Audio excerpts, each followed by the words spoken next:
என் பேர் குமார் நடராஜன். நான் pedal to go அப்படின்னு ஒரு கம்பெனி ஃபார்ம் பண்ணி ஒரு செல்ஃப் பேலன்சிங் சைக்கிள் டெவலப் பண்ணியிருக்கேன். 3 வீல் 4 வீல் இப்படி டெவலப் பண்ணி ஒருத்தர் ஓட்டலாம், 2 பேர் ஓட்டலாம், இப்போ 4 பேர் ஓட்டலான்ற ஒரு சைக்கிளை ஃபர்ஸ்ட் டைம் இன் இந்தியா இங்கே கொடைக்கானலில் ஸ்டெர்லிங் ரெசார்ட்ஸ்க்கு அங்கே தான் கொடுத்து லான்ச் பண்ணியிருக்கோம். அது எல்லோரும் இங்கே நல்லா வரவேற்றிருக்காங்க. இதில் என்ன அட்வான்டேஜ் அப்படின்னாக்கா, செல்ஃப் பேலன்சிங் சொன்னேன். அதாவது கீழே விழ மாட்டோம் கண்டிப்பாக. அது யாரும் சைக்கிள் ஓட்ட தெரியாதவங்க கூட ஈஸியாக எடுத்து ஓட்டலாம். அண்ட் இது வரைக்கும் சைக்கிளே தொட்டது கிடையாதுன்னு அவங்க சொல்கிறவங்களோ, இல்லைனாக்கா சைக்கிள் நான் ஓட்டியிருக்கேன் பட் நடுவில் நான் ஓட்டலை, இப்போ திருப்பி எடுத்து ஓட்டணும், எனக்கு 2 வீல் சைக்கிள் ஓட்டுறது பயமாக இருக்குன்னு சொல்கிறவங்களோ யார் வேணால் ஈஸியாக எடுத்து மேனுவல் பண்ணலாம், குழந்தைங்க எடுத்து ஓட்டலாம்.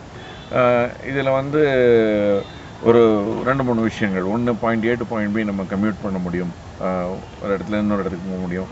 2வது, அப்படியே நம்ம பெடல் பண்ணி மிதிக்கிறதுனாலே என்னென்னா எக்ஸசைஸ் டூலாகவும் ஆகிடுறது.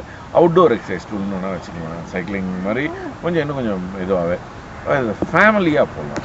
இப்போ வந்து ஃபேமிலி அப்படின்றது நம்ம இவரோட ட்ராமாவில் கூட சொல்லுவாங்க, சேர்ந்து ஹஸ்பண்ட் அண்ட் ஒய்ஃப் சேர்ந்து வரதே வந்து ஒரு ஜாயின்ட் ஃபேமிலி அப்படின்ற மாதிரி சொல்லுவாங்க. இந்த ஹஸ்பண்ட் அண்ட் ஒய்ஃபே வந்து இப்போ மீட் பண்ணிக்கிறது கஷ்டமாக இருக்குது. ஸோ இந்த ஃபேமிலி அப்படின்றது வந்து அவங்க எல்லாருமே உட்காந்து 4 பேர் உட்காந்து ஓட்டிகிட்டு போகலாம். ஒரு சின்ன பாண்டேஜ் ஒன்று கிடைக்கும்.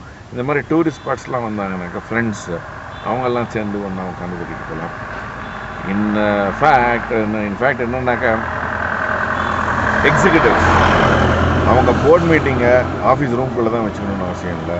இந்த மாதிரி சைக்கிள்ஸ்லாம் எடுத்துகிட்டு போய் அவங்க மாதிரி பேசிட்டே போகலாம், பெடல் பண்ணிட்டே போகலாம். So around the lake there port meeting.